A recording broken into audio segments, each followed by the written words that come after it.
जय माता दी भक्तजनों, कैसे हैं आप लोग। उम्मीद है आप लोग बढ़िया होंगे। माता रानी की कृपा आप पर और आपके पूरे परिवार पर हमेशा बनी रहे।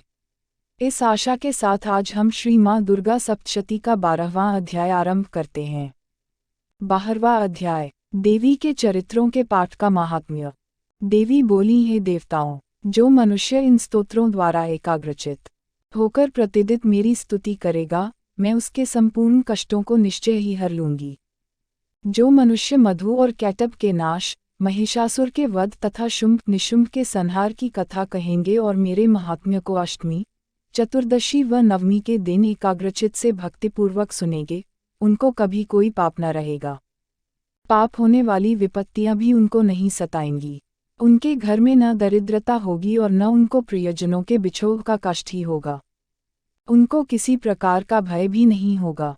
इसीलिए प्रत्येक मनुष्य को भक्तिपूर्वक मेरे इस कल्याणकारी महात्म्य को सदैव पढ़ना और सुनना चाहिए। मेरा यह महात्म्य महामारी से उत्पन्न हुए संपूर्ण उपद्रवों को एवं तीनों प्रकार के उत्पातों को शांत कर देता है।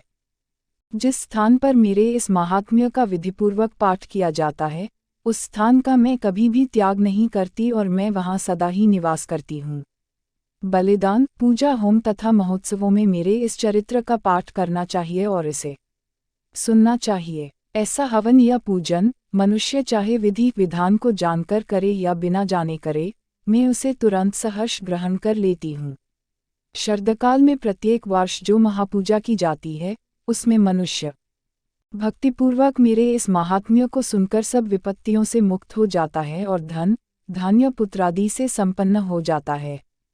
मेरे इस महात्म्य, मेरे प्रादुर्भाव की कथाओं और युद्ध में मेरे पराक्रम को सुनकर मनुष्य निर्भय हो जाता है। महात्म्य सुनने वालों के शत्रु नष्ट हो जाते हैं तथा उन्हें कल्याण की प्राप्ति होती है। उनका कुल आनंदित रहता है, सब कष्ट शांत हो जाते हैं तथा बुरे स्वप्न दिखाई देना और ग्रह पीड़ा इत्यादि सभी पीड़ाएं मिट जाती हैं। बालग्रहों से ग्रसित बालकों के लिए मेरा यह महात्म्य परम शांति देने वाला है। मनुष्यों के संगठन में फूट पड़ने पर यह अच्छी तरह मित्रता करवाने वाला है। इसके पाठ पात्र से असुरों और भूत पिशाचों का नाश हो जाता है। मेरा यह महात्म्य मनुष्यों को मेरी निकटता की प्राप्ति करवाने वाला है। पशु, पुष्प, अर्घ्य, धूप, दीप, गंध आदि उत्तम सामग्रियों द्वारा पूजन करने, ब्राह्मणों को भोजन कराने, हवन करने, प्रतिदिन अभिषेक करने, नाना प्रकार के भोगों का अर्पण करने और दान करने आदि के द्वारा 1 वर्ष तक जो मेरी आराधना की जाती है और उससे मैं जितनी प्रसन्न हो जाती हूँ, इस चरित्र के एक बार सुनने से भी मैं उतनी ही प्रसन्न होती हूँ। यह महात्म्य सुनने पर पापों को हर लेता है तथा आरोग्य प्रदान करता है। मेरे प्रादुर्भाव का कीर्तन दुष्ट प्राणियों से रक्षा करने वाला है, युद्ध विषयक चरित्र दुष्ट राक्षसों का संहार करने वाला है और इसके सुनने से मनुष्य को शत्रुओं का भय नहीं रहता। हे देवताओं, तुमने व महर्षियों ने जो मेरी स्तुति की है, वह मनुष्यों को कल्याणमय बुद्धि प्रदान करने वाली है।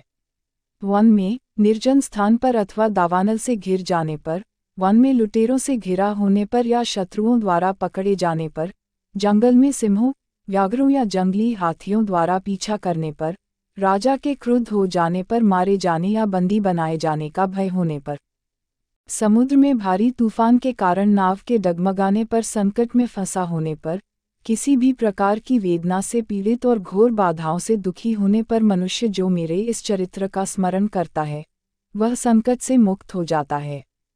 मेरे प्रभाव से सिंह, लुटेरे आदि दूर भाग जाते हैं और निकट नहीं आते हैं। महर्षि ने कहा, प्रचंड पराक्रम वाली भगवती माँ चंडिका यह कहकर सब देवताओं के देखते ही देखते अंतर्ध्यान हो गई। समस्त देवता अपने शत्रुओं के मारे जाने पर निर्भय होकर पहले की तरह यज्ञ भाग का उपयोग करने लगे और उन्हें अपने अधिकार फिर से प्राप्त हो गए। युद्ध में देवताओं के शत्रुओं शुंभ व निशुंभ के देवी द्वारा मारे जाने पर बाकी बचे हुए दैत्य पाताल लोक को चले गए। हे राजन, इस प्रकार भगवती अंबिका नित्य होती हुई भी बार बार प्रकट होकर इस संसार की रक्षा करती हैं, इसको मोहित करती हैं और जन्म देती हैं। वे ही प्रार्थना करने पर संतुष्ट होकर विज्ञान व समृद्धि प्रदान करती है। हे राजन, भगवती महाकाली ही महाप्रलय के समय महामारी का रूप धारण करती हैं और वे ही संपूर्ण ब्रह्मांड में व्याप्त हैं। वे ही समय समय पर महामारी का रूप बनाती हैं और स्वयं अजन्मा होती हुई भी सृष्टि के रूप में प्रकट होती हैं। वे सनातनी देवी ही सभी प्राणियों का पालन करती है। वे ही मनुष्य के अभ्युदय के समय घर में लक्ष्मी के रूप में स्थित होकर उन्नति प्रदान करती है तथा अभाव के समय दरिद्रता बनकर विनाश का कारण बन जाती है। पुष्प, धूप और गंध आदि से पूजन करके उनकी स्तुति करने पर वे धन एवं पुत्र देती हैं और धर्म में शुभ बुद्धि तथा उत्तम गति प्रदान करती हैं।